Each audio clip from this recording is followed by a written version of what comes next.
Buen día, gente. Bueno, en esta serie de videos cortitos vamos a hablar un poco sobre identidades trigonométricas, ¿sí?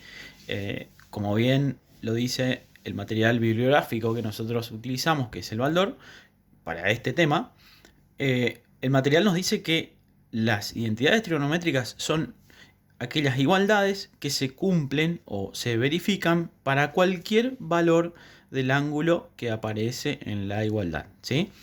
El ángulo que aparece como variable siempre tiene que ser el mismo, ¿sí? Ahora después vamos a ver de qué estamos hablando.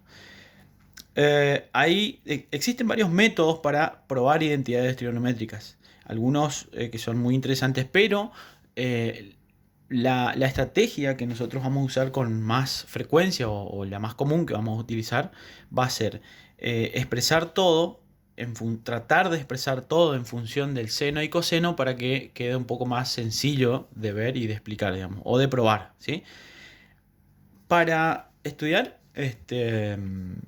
identidades trigonométricas o el proceso de probar identidades trigonométricas, lo que vamos a hacer es, primero que nada, tener en cuenta esto, ¿sí? Identidades trigonométricas.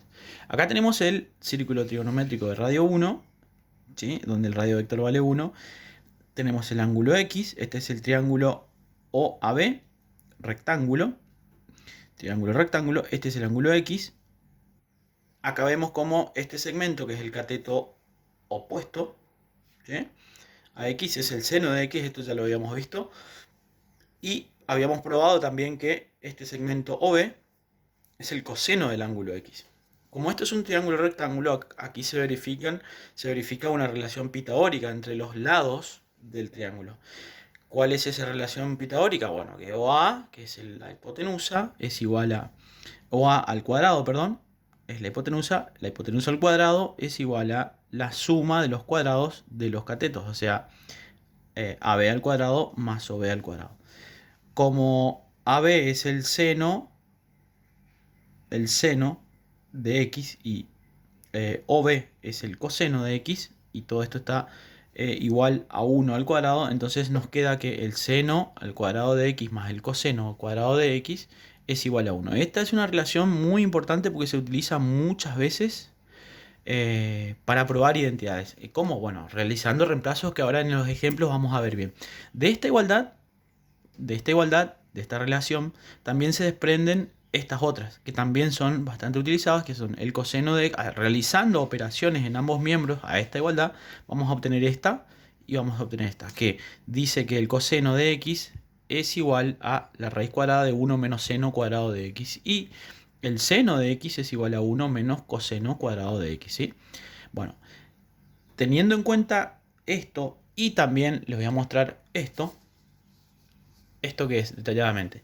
Esta es una tablita, un cuadro, resumen, ¿sí?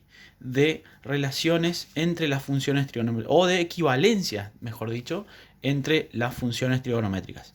Esta es la página 300, esto está en la página 337 del Baldor, ¿sí?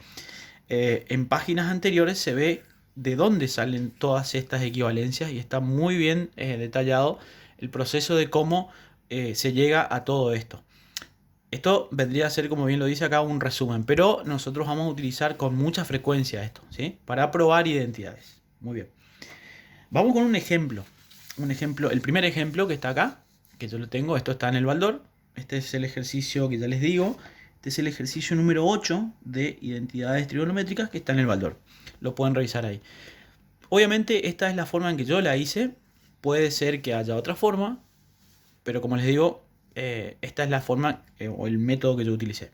Fíjense que acá tengo una igualdad, que a simple vista no sé si es una identidad o no, porque una identidad es una igualdad que evidentemente se ve que se cumple para cualquier valor del ángulo, en este caso x. Ven que acá tengo ángulo x, ángulo x, ángulo x. Si acá hubiera un ángulo y, por ejemplo, ya esto no podríamos hablar de una identidad, porque tenemos, en vez de una variable, tendríamos dos, ¿sí? Entonces, fíjense, como les había dicho hoy, la idea, la principal, digamos, y la que más vamos a utilizar es expresar todas las funciones que aparecen en función de, valga la redundancia, seno y coseno. en términos del seno y coseno del ángulo. Acá tengo coseno, tengo seno y tengo cotangente de x. Pero fíjense que la cotangente, acá, por eso les muestro el proceso, ¿sí? Porque la idea es trabajar más o menos de esta forma, porque esta forma ayuda mucho. La cotangente de un ángulo alfa es igual a 1 sobre tangente, ¿sí?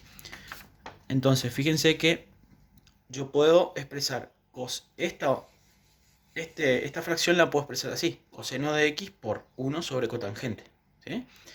Pero como bien les dije hace un rato, 1 sobre cotangente es tangente de alfa.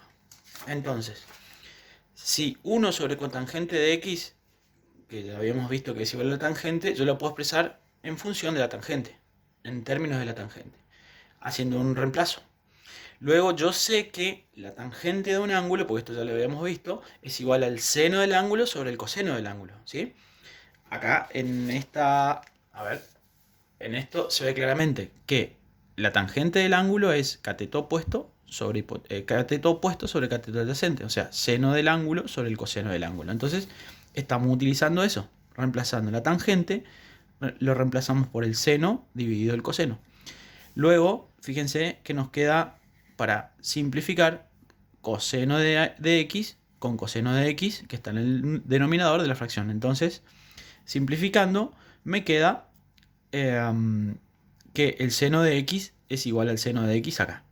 Y llegado a este punto, nosotros podemos ver que, fácilmente podemos ver que esta igualdad se va a cumplir para cualquier valor de x, que sería el ángulo. Y obviamente, llegado a este punto, ya hemos probado que esta igualdad que al principio no es tan evidente que es una identidad, aquí sí es muy evidente que es una identidad. Entonces, el proceso es este: probar que esta igualdad, por ejemplo, mediante operaciones y reemplazos, probar que es una identidad llegado a este punto, ¿sí?